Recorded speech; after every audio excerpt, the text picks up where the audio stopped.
Hi friends, பாருங்கள் செம்பருத்தி பூ எவ்வளோ அழகாக பூத்து கிடக்கு பார்த்தீங்களா. இந்த செம்பருத்தி பூ வந்து உடம்புக்கு ரொம்ப ரொம்ப நல்லது. இது டெய்லி நீங்கள் ஒரு 2 பூ சாப்பிட்டு வந்தீங்கன்னா ரொம்ப நல்லாயிருக்கும் உடம்புக்கு. மாதுளைக்காய் பாருங்கள், மாதுளை எப்படி காய் காய்ச்சிருக்கு பாருங்கள். அங்கெல்லாம் இருக்குது மாதுளைக்காய்.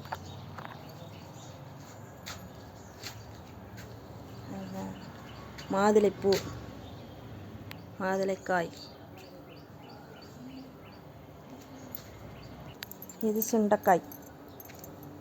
நம்ம வீட்டில் இந்த மாதிரி ஒவ்வொரு செடிகள் இந்த மாதிரிலாம் வச்சிங்கன்னு வச்சுக்கோங்க. இப்போ சுண்டைக்காய் பாருங்க, நம்ம வீட்டில் இயற்கையாக நம்ம வீட்டில் எந்த மருந்து போடாமல் நம்ம இதை குழம்புக்கு எடுத்து செஞ்சுக்கலாம். சுண்டைக்காய் வயிற்று புண்ணுக்கெலாம் ரொம்ப நல்லது பாருங்க.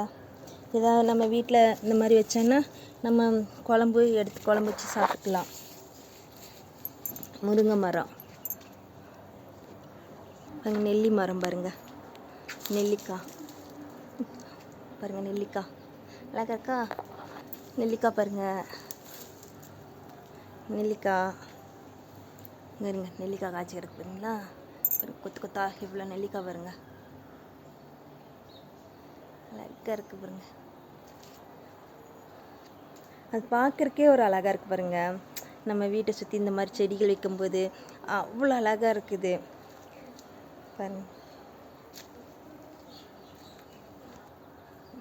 சின்ன டப்பாவில் வச்சுருக்குறாங்க சுண்டைக்காய். அதில் பாருங்கள் காய் 2 நாளைக்கு குழம்புக்கு வந்துடும் பாருங்கள்.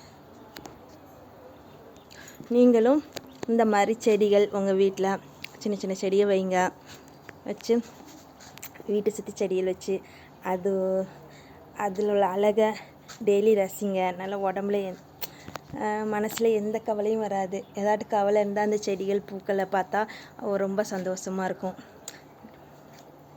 பார்க்கும்போது. பாருங்கள். பாய்.